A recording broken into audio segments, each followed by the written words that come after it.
On reçoit Cynthia Fleury, philosophe, psychanalyste et qui a la chaire de philosophie à l'Hôtel Dieu à Paris et qui est également membre du comité consultatif national d'éthique en France et qui a publié l'année passée Les Irremplaçables, un volume chez Gallimard.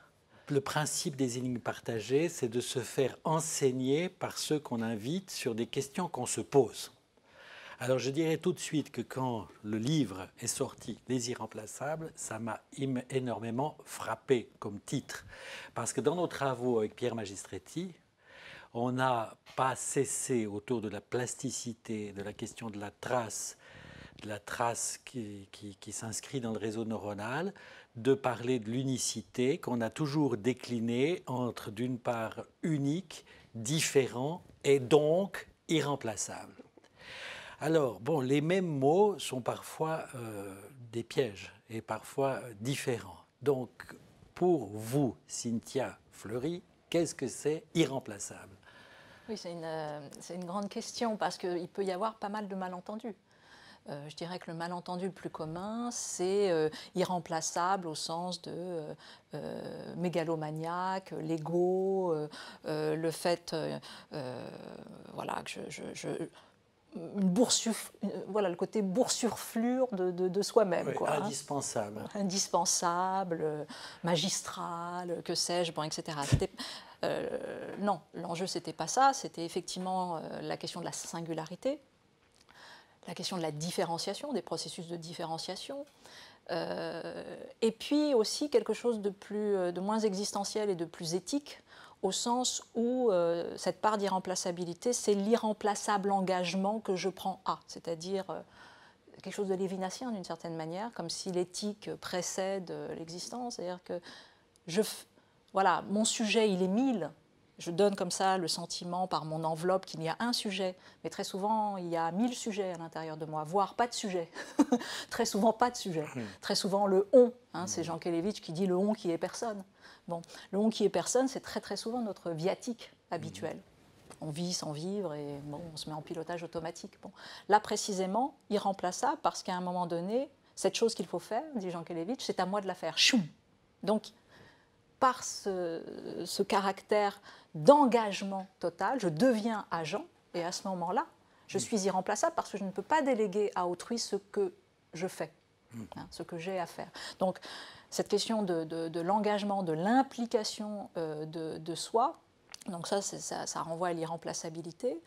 Et puis, bien évidemment, c'était aussi une manière de faire un sort à l'expression contemporaine du moment qui renvoie à les sentiments d'obsolescence, les sentiments de précarisation du sujet, qui sont réels d'ailleurs, qui ne sont pas que des sentiments, sentiments de chosification du sujet, c'est-à-dire le fait d'être dans une vie en ayant voilà, le sentiment d'être rien, d'être précisément remplaçable, d'être interchangeable, de ne rien valoir en tant que soi-même. Et là, c'était donc de faire le sort à ça en disant attention, attention, quand l'état de droit, en tout cas ceux qui se présentent comme l'état de droit, vient chosifier, rendre interchangeables les individus, leur donner un sentiment extraordinairement précaire d'eux-mêmes, voire les empêcher de construire leur subjectivation et leur subjectivité. Attention, on ne fait pas que détruire ces individus ou les pousser à un passage à l'acte ou les pousser à la déprime ou que sais-je. C'est que ces individus-là ne seront plus aptes à protéger l'état de droit. Donc il y avait une espèce de ruban de Moebius qui se faisait entre individuation, irremplaçabilité et protection de l'état de droit. Et je dirais que ce pas-là était moins investi que les questions qu'on connaît très très bien de déshumanisation ou comment les phénomènes de rationalité instrumentale détruisent nos processus relationnels, etc., etc. Et ça, je trouvais ça intéressant que, moi je suis psychanalyste, que d'une certaine manière, il y a un lien indéfectible entre la psychanalyse, la construction du sujet, le souci de soi, Et puis, bien évidemment, le souci de la cité, le souci de l'état de droit, alors que généralement, on les oppose. Oui, mais ça, c'est un point très important aussi pour nous, parce que quand on dit autour de la plasticité, l'expérience laisse une trace, ça pose la question de savoir qu'est-ce que c'est qu'une expérience. Et au fond, notre perspective a été d'inclure l'acte du sujet, sa décision, dans le terme global d'expérience, c'est-à-dire qu'il est lui-même auteur et acteur de son propre devenir. Et cet acte-là, il prend ses repères dans des scénarios fantasmatiques, dans l'inconscient, dans un désir, dans une histoire, enfin toute une complexité. Alors en vous lisant, je me suis dit, bon, vous nous mettez, vous nous confrontez à inclure aussi la question politique, sociale, enfin je ne sais pas comment vous le diriez, dans cette construction. Parce qu'on peut dire que nous, on est un peu avec l'idée qu'entre neurosciences et psychanalyse, il y a un point d'intersection qui est l'irréductible question de la singularité. Oui. C'est comme ça qu'on s'est rencontrés, sur la question de l'expérience et donc de la singularité irréductible. Mais là, vous mettez un troisième cercle, si on veut, qui est celui du politique au sens large. Oui.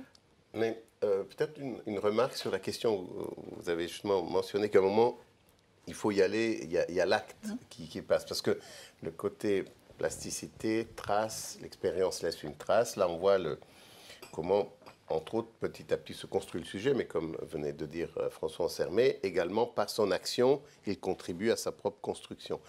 Et la question est, dans l'action, en fait, et vous l'avez aussi mentionné rapidement, en fait, il n'y a pas un sujet, il y a 1000 possibilités. Et en fait, ça introduit la question de, je ne sais pas si c'est le bon terme, mais de l'imprédictabilité. C'est-à-dire que on a tous une sorte, sur la base de cette construction, de cette réalité interne, consciente ou inconsciente, qui est évidemment très très importante, probablement beaucoup plus que la consciente, on a des scénarios possibles, on a des actions possibles, des actes possibles, et qui peuvent nous surprendre. Et donc il y a un côté, oui, un peu, le sujet peut-être, on pourrait dire, est irremplaçable aussi parce qu'il est, dans une certaine mesure, aussi imprédictible. Il y a une liberté dans son acte. Et c'est quelque chose qui nous a aussi beaucoup intéressé, cette idée, et sur laquelle beaucoup résistent. Je me souviens, chaque fois qu'on en parle à des neurobiologistes, cette idée d'imprédictibilité ne passe pas très bien, généralement. Oui, parce qu'ils ont une idée d'un carcan déterministe. Tout petit peu action-réaction, même si c'est pas direct, c'est pas comme le réflexe patellaire, mais il y a un cerveau entre deux qui traite un peu l'information, mais c'est quand même globalement action-réaction. Alors que quand on introduit cet inconscient qui s'est construit par les mécanismes de plasticité, entre autres, on introduit la possibilité de venir parasiter, mais dans le mauvais ou bon sens. C'est aussi la créativité qui émerge de là.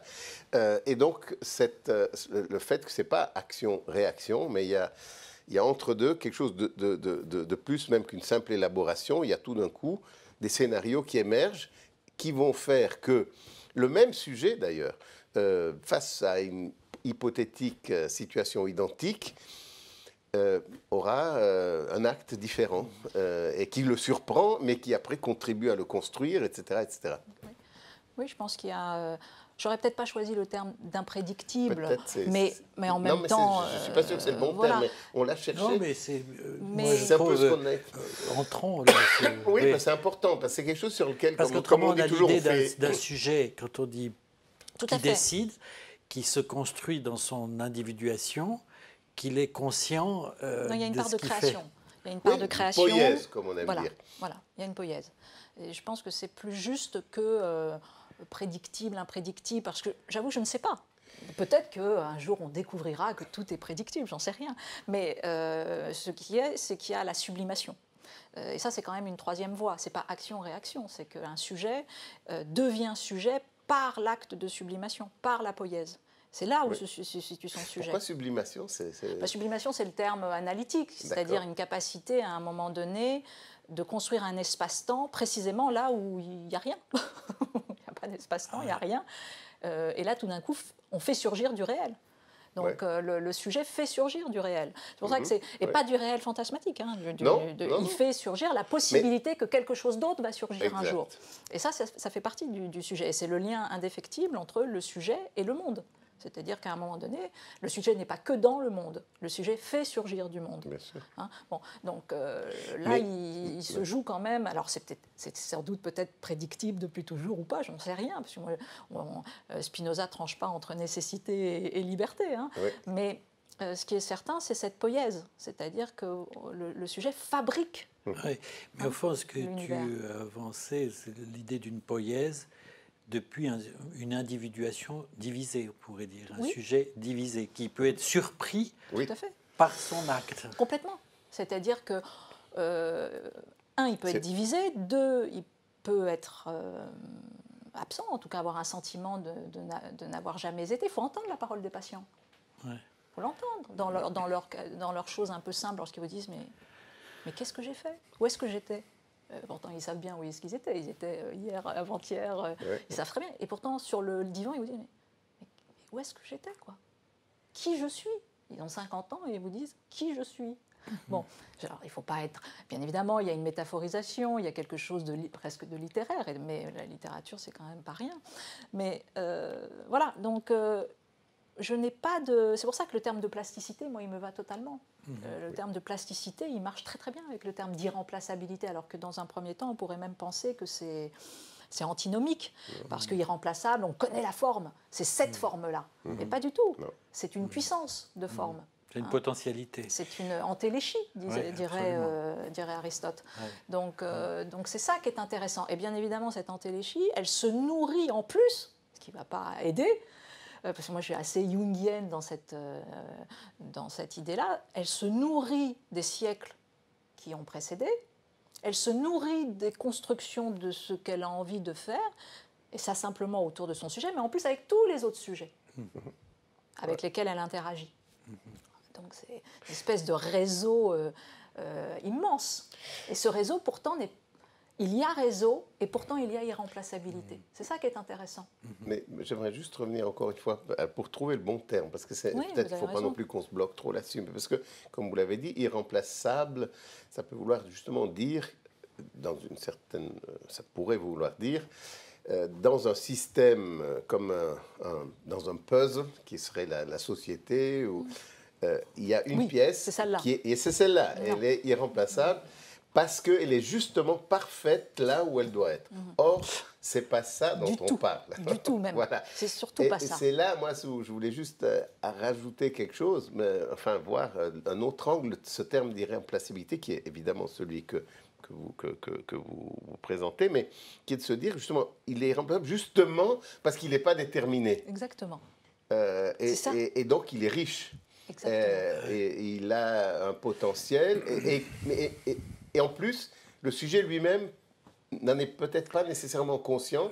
Et tout ça surgit de quelque part, d'où de l'inconscient. Exactement. Et c'est cette puissance, si vous voulez, qu'il faut préserver chez le sujet, parce que cette puissance-là d'émergence, d'inventer quelque chose qui n'est pas simplement soi, qui va devenir éventuellement un état un aspect plus politique, un aspect de construction avec autre chose que soi. Ça, c'est ce qui préserve, c'est ce qui protège l'état de droit. Donc irremplaçable dans l'idée d'une irremplaçabilité, d'une potentialité, d'un devenir ouvert. Exactement. C'est-à-dire que ce n'est pas un état, c'est un devenir. Non, mais il y a cette force du devenir qui est à préserver. C'est ça l'individuation, c'est-à-dire un devenir toujours en construction. Pour faire une petite analogie, mais bon, il faut toujours faire attention, c'est entre... faire juste décrocher un instant, c'est comme génétique et épigénétique. Dans le sens que ce qui est inscrit sur le code, c'est tout ce qu'il y a de plus rigide quelque part, c'est un code. Et puis, par les mécanismes épigénétiques, ce code, il se décline de différentes manières, entre autres par l'effet de l'environnement.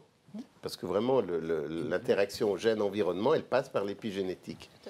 Et ça augmente, ça augmente tellement les possibilités. D'ailleurs, la preuve, c'est que le génome humain est plus petit du génome de certaines plantes. Pourquoi ? probablement, justement, parce que si vous avez cette plasticité, cette capacité de réagir à l'environnement et de se modifier, etc., on n'a pas besoin de tout coder, justement. On laisse des potentiels ouverts, quelques éléments clés qui, après, permettent de créer du nouveau.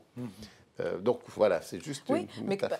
par exemple, alors là aussi, ce n'est pas le terme qui est utilisé par Jung, mais pour moi, ça dit la même chose que l'épigénétique.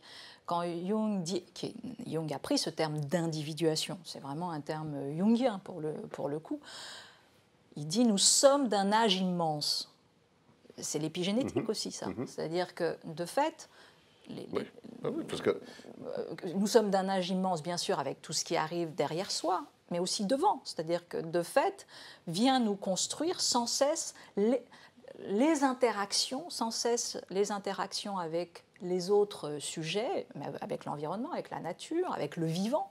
Ces interactions, sans parler, alors les interactions avec le vivant, je ne veux pas faire un cours sur le microbiote, mais de fait, on y est aujourd'hui. On sait très bien que c'est que il y a vraiment une porte ouverte dans le sujet. Là, de fait, on le savait par le fait que la porte ouverte avec les autres sujets, mais là, avec la nature directement. Bon, donc nous ne sommes que portes ouvertes. Nous ne sommes pas des portes fermées. Et pourtant, nous sommes irremplaçables. C'est ça qui est très, très intéressant. Oui, mais c'est ça.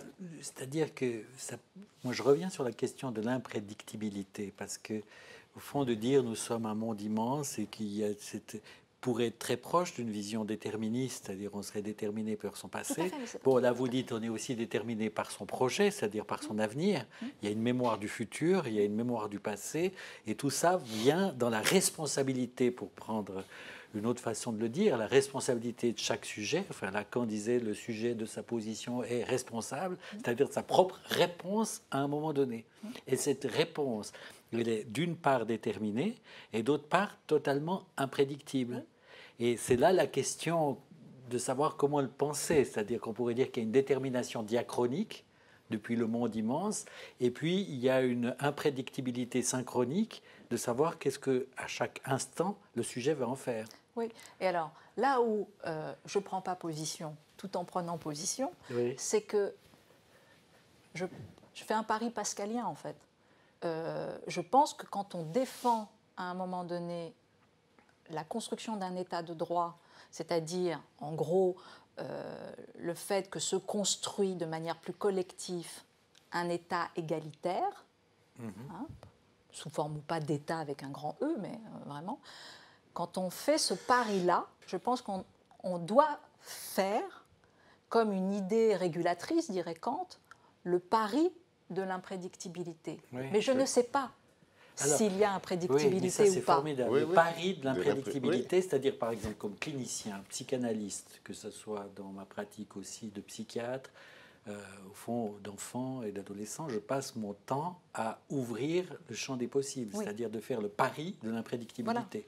Avec des sujets qui ont construit tout un scénario, ils sont encombrés dans un machin qui est tout à fait fermé avec leurs fantasmes, et ça jouit complètement en cercle. Enfin, une pression extrême. Donc il faut ouvrir cette imprédictibilité. Je pense que c'est un devoir intellectuel et éthique de faire ça. Maintenant, je ne sais pas si c'est vrai, si vous voulez. Pour penser, en tout cas, je pense que c'est là où se situe le fait que c'est ça le politique. C'est ça le choix politique. Il est là aussi. Non, puis c'est la richesse de l'irremplaçable. Voilà. C'est ça, c'est qu'en fait, il y a plein de possibilités. Si on arrive à désengager l'individu, justement, de ce que tu viens de décrire, du fantasme, de la jouissance, de ce système compliqué. J'ai choisi ça. Ne nous mentons pas. J'ai choisi cette idée-là. Donc, je ne sais pas si elle est vraie. Mais je n'ai pas les preuves de ça. Pour reprendre la question de Pierre Magistretti, qui a surgi comme ça, de façon imprédictible, sur l'imprédictibilité, je me dis, pour arriver à la pensée, puisque là on est dans une réflexion, c'est comme une sorte de petit laboratoire là qu'on fait pendant le temps, les énigmes partagées. Donc là, on tombe sur un énigme. Je me dis, pour le penser, en fait, vous le faites, parce que dans le livre, vous mettez en jeu l'irréversibilité. Et il y a une manière de mettre, au fond, de croiser irremplaçable et irréversible. C'est-à-dire qu'on ne peut pas penser irremplaçable sans penser la question de la temporalité. Oui. C'est-à-dire de, je ne sais pas, la béance, la faille de l'instant, la coupure de l'instant. Où là, alors, on est dans la sublimation, on est dans l'acte politique du sujet qui est dans un espace ouvert. Oui, c'est-à-dire que là aussi, moi je ne vais pas parler en tant que physicienne, et puis, mais les conceptions du temps, à un moment donné, je renvoie un petit peu comment dire, à la manière grecque de dire le temps. En grec ancien, on dit le temps de trois façons. On parle du chronos, donc le temps qui se déroule et qui d'une certaine manière est un temps conventionnel, purement construit. Il se déroule comme ça à un endroit, il se déroulerait peut-être dans d'autres sociétés autrement, bon, mais on le fait comme ça, dans une succession. Bon. L'aion, donc l'éternité, donc on est déjà dans un suspens, il n'y a plus de temps. Pour dire le temps, il n'y a plus de temps. Très bien, bon, donc on ouvre grandement la chose, et puis le kairos, l'instant, c'est-à-dire la faille, c'est-à-dire le point de butée. Oui, l'instant décisif. Le fait que tout d'un coup, on rentre par un endroit, on va sortir par un autre, on crée éventuellement, on étire le temps. Je dis souvent qu'enseigner, c'est étirer le temps. On a 1 heure, c'est impossible. 1 heure, enseigner en 1 heure. Qu'est-ce que tu veux enseigner? Rien. Donc tu étires le temps, et tout d'un coup, tu donnes à penser quelque chose qui fera de toute façon son travail. Il y a quelque chose de créer de la matrice là où il n'y avait pas de matrice, il n'y avait rien. Bon, c'est ça l'instant, de créer quelque chose qui marchera quand on ne sera pas là. Hein, il y a un phénomène comme ça de dynamo qu'on a lancé, et le professeur n'a même plus besoin d'être là. Ça y est, l'élève est fait par lui-même. Justement, dans le temps zéro, il est de l'ordre du pari, il est presque atemporel. Enfin, le temps zéro, il est sans dimension. Enfin, c'est l'instant. Enfin, dans toutes ses caractéristiques aussi philosophiques qu'on peut décliner, mais enfin, sur le plan psychanalytique, c'est quand même une grande contradiction de la psychanalyse, difficile à penser, à partir de l'inconscient. Parce que l'inconscient, en même temps, c'est une série de déterminations inconscientes, inconscient automatone, comme disait Lacan, qui ne cesse pas de se répéter. Et l'inconscient, ça ignore le temps. Donc, ça crée que du temps zéro, c'est-à-dire atemporel. Tout à fait. Et au fond, on fait travaille. Parfois l'expérience de ça. C'est très difficile, mais en analyse, très souvent, je donne un petit exemple, c'est ridicule parce que c'est pas assez fort, mais ça donne quand même cette idée. Je vois des patients qui arrivent et qui me disent, voilà, je fais depuis toujours le même rêve. J'en peux plus. Je suis, alors je sais pas, il y a c'est le plafond descend sur lui. Et il l'étouffe, puis il se réveille à un moment donné. Et depuis toujours, le plafond descend. Ou un autre, c'est une maison, la porte est fermée, il ne peut pas rentrer dans la maison. Et depuis toujours, c'est le même rêve, etc. Donc là, vraiment, on est dans cette idée classique de l'inconscient, du truc qui enferme, du machin. Et moi, je dis à mon patient, mais vous savez, là, quand ça va descendre, vous mettez le bras, ça va transpercer. Je dis, mais oui, je vous rappelle quand même que nous sommes dans un rêve et qu'il n'y a pas de plafond qui descend. Hein. C'est vous qui faites descendre le plafond. Oui, mais enfin, je dis, réessayez la prochaine fois dans votre rêve d'aller tendre votre bras. Mais comment je peux dans mon rêve? Oui, réessayez. Et il revient. Bon, alors j'ai tendu le bras. C'est bien déjà. J'ai tendu le bras et effectivement, il y a un truc. Je vais continuer. Et c'est très drôle. Je vous tiens au courant. Je vous tiens au courant de ce qui se passe dans mes rêves. Ouais. Et ça, il découvre que bien évidemment, même dans l'inconscient, on peut flirter, on peut faire des choses, et que c'est la conscience. Ça porte un autre nom, mais c'est la même chose. C'est la même chose, et parfois c'est difficile parce que il y a des telles douleurs, etc. Mais que parfois c'est aussi, on peut traverser. Et c'est très très intéressant de voir que très souvent, voilà, quand on arrive à traverser ça, tiens, comme par hasard, de manière éveillée, d'autres choses bien sûr, tout d'un coup, des inventions surgissent où on se dit, mais mon Dieu, mais je peux passer par là. Bien évidemment que je peux passer par là. Disons, là, il y a une question très... On revient à ce kairos, à cet instant, et avec cette idée qu'il y a un surgissement, Et bon, si on reprend un petit peu ce qu'on raconte, cette idée d'inscription diachronique des traces, et puis il y a un surgissement à un moment donné synchronique et qui est un acte, qui est un acte, qui est une création. La question qu'on se pose, et là, c'est ce que vu qu'on est justement dans un laboratoire, qu'est-ce qui détermine l'émergence, le surgissement de cette trace, de ces traces synchroniques, de ce moment synchronique. Ça revient un tout petit peu, je suis peut-être un petit peu obsédé par cette idée, mais à l'idée justement de l'acte et qu'on a toute une gamme, un spectre de choses qu'on pourrait faire. Et puis pourquoi, à un moment donné, c'est un certain type de surgissement qui se produit, qui pourrait être différent. Je dis peut-être pas une minute avant, mais peut-être une heure avant ou une heure après, un jour avant. Alors bon, il y a un peu la théorie du principe de plaisir. Voilà, ok, bon, ça c'est... ok. Mais est-ce que c'est que ça? Est-ce que c'est du pur stochastique, quoi? Ou alors est-ce que c'est stochastique ou est-ce que... Et au fond, il y a quelque chose... Il y a plein de stochastique. Et puis le sujet de... On pourrait aussi prendre ça avec la contingence. Oui, on saisit voilà, qu'est-ce qui distingue le surgissement de la contingence? Peut-être la contingence, c'est un surgissement dont on je sais pas, on se sert. Oui, quoi. Alors c'est ça, voilà. Est-ce que le principe de plaisir explique tout ou pas dans ce surgissement, ou est-ce qu'il y a autre chose, donc par exemple quelque chose de stochastique, mais pas complètement. C'est parce qu'il est peut-être même déterminé tout bêtement, je ne sais pas, par des situations physiques. Il fait chaud, il fait froid, alors on associe peut-être. Voilà. Bien sûr.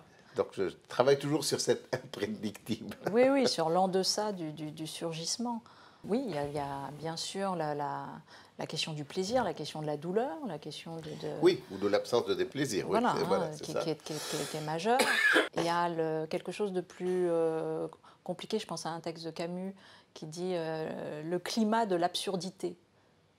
Oula, c'est joli, ça. Oui, je ne sais plus dans quel texte c'est, mais je dis ça parce qu'il dit le climat de l'absurdité, c'est ce qui précède, c'est le commencement d'un pourquoi qui s'élève.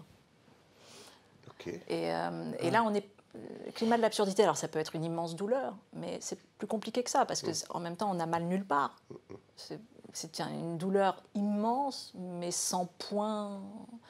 Et ce climat d'absurdité fait que tout d'un coup, voilà, cette confrontation à la finitude, l'incompréhension de quelque chose.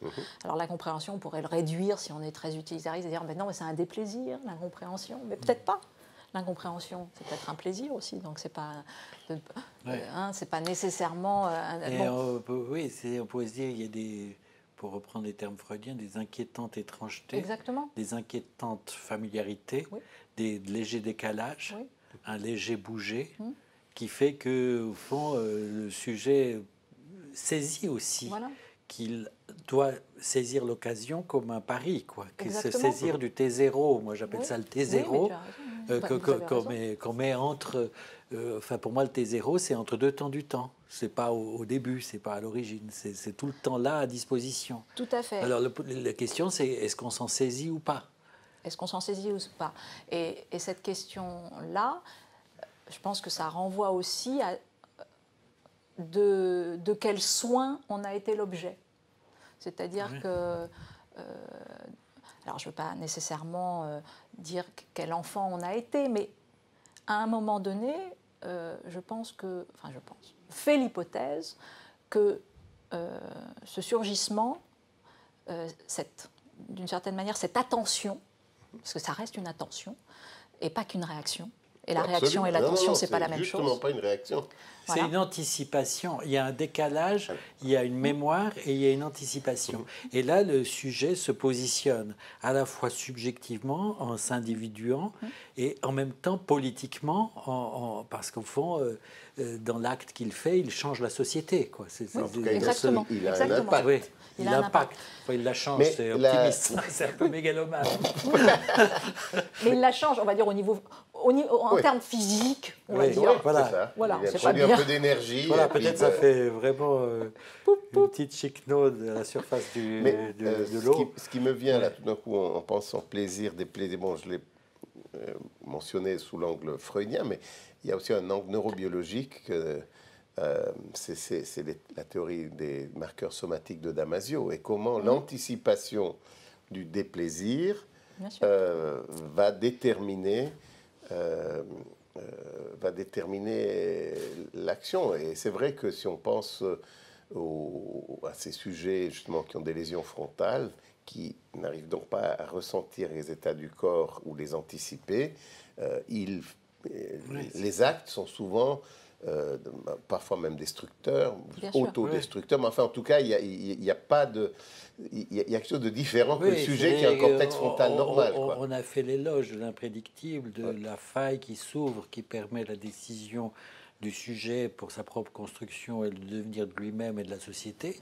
Mais on pourrait définir aussi une pathologie. D'ailleurs, je crois que vous utilisez ça à propos de Médée, une pathologie de l'irremplaçabilité. C'est-à-dire Mal comprise. Mal comprise. Oui, Médée, c'est vraiment l'archétype de l'irremplaçabilité manquée. En plus, c'est terrible parce que Médée, d'abord, c'est une mère, donc c'est pas rien. Je pense qu'il y a une différenciation entre, en tout cas culturellement. Hein, après, j'en sais rien, mais Médée, c'est la racine médomai, donc c'est méditer. C'est celle qui est la plus habilitée à porter le soin. Donc c'est vraiment terrible, la trahison est totale, si j'ose dire. C'est-à-dire, dans C'est-à-dire l'étymologie de Médée, il y a celle Il y a- qui a la plus habilité à donner le soin. Bien évidemment, c'est celle qui soigne. Médomai, c'est méditer, c'est médecine. C'est la même. Ah oui. Hein, Médée, Oui. c'est ça. Ah, Hein. ben ça, voilà une faille qui s'ouvre. Voilà. Donc, je dis que Donc, je suis quand médecin Médée depuis- frappe, c'est terrible. Je ne savais pas, C'est terrible cousin parce Médée. que... Oui. Oui.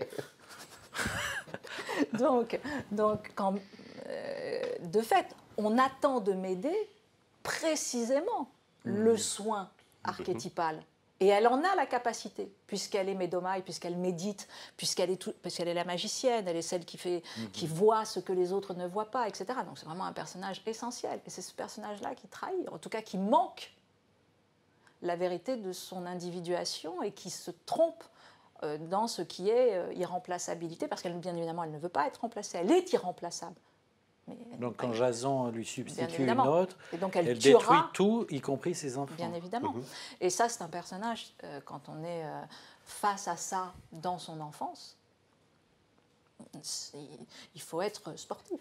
Il faut avoir des capacités précisément, certainement imprédictibles, parce qu'il se joue là quelque chose. Voilà. Donc quand je disais tout à l'heure, d'où vient cette capacité chez les uns, chez les autres, de surgir à un moment donné, on ne sait pas lequel, etc., je pense qu'il se joue quand même quelque chose dans le soin reçu.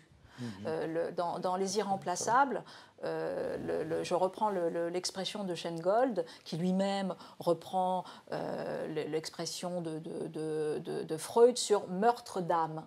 Quand il dit attention, les parents ont une capacité de meurtre d'âme, c'est-à-dire d'empêchement à un moment donné. Pas ultimement, en tout cas je fais là aussi le pari de pas ultime, de manière ultime, pas de manière définitive, mais tout de même. On le voit là aussi tous les jours sur le divan, ceux qui ont eu à un moment donné, qui ont été l'objet d'une attention tranquille de la part des parents, d'une tentative de la part des parents de leur propre irremplaçabilité vis-à-vis de leurs enfants, ceux-là, tout de même, il y a une autorisation de déploiement qui est plus simple, qui est possible. Parce que je pense qu'il y a toujours déploiement. Je ne sais pas s'il y a toujours autorisation de déploiement. Et l'analyse, s'il y a eu un manque terrible de la part de ce soin primordial, c'est très winnicottien, ce que je dis d'une certaine manière, où il parle de ça, qui est en deçà de ce sujet. Il a une formule qui est géniale, je ne sais plus là aussi dans quel texte c'est peut-être sur le soin primordial maternel, je ne sais plus, mais il dit voilà, la mère, et encore une fois, moi, parce que au moment où il parle, c'est la mère qui sociologiquement fait ce rôle-là. Mais on dirait la fonction parentale, aujourd'hui peut-être, on dirait plutôt ça. Il dit, elle amène, cette mère, le monde à petite dose pour l'enfant, pour que précisément l'enfant puisse, à un moment donné, construire son rapport au monde. Mais si elle ne l'amène pas à petite dose, le monde détruit l'enfant. Donc c'est tout ce sentiment de sécurité ontologique qui va faire aussi qu'il y aura sans doute plus tard capacité de surgissement, capacité d'attention à autrui, de ne pas se sentir menacé par autrui, etc., etc. Il peut y avoir aussi un peu de ça. Encore une fois, moi, je n'ai pas de vision définitive, exclusive. C'est un point, c'est une piste possible pour expliquer pourquoi, si je reprends l'expression de Camus, pourquoi il y a un pourquoi qui s'élève à cet endroit. Mais oui, absolument. C'est-à-dire qu'on pourrait dire à partir de là qu'il y a une irremplaçabilité de vie et une irremplaçabilité de mort, quoi. Enfin, qu'il y a deux destins à cette irremplaçabilité.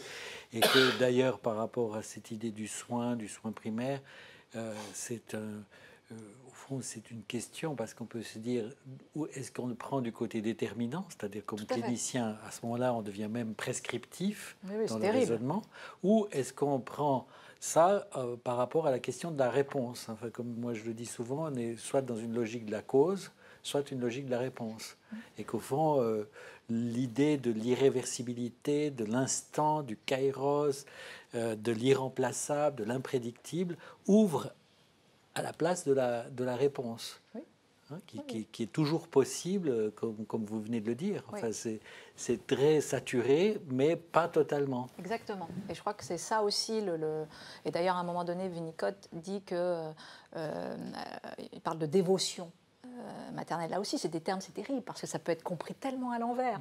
Ah bon? Alors c'est la femme qui doit encore tout donner, mais qu'est-ce que c'est que ça, etc. C'est pas de ça dont on parle. On parle d'un don de soi. Ce don de soi, il peut être pris par tout le monde.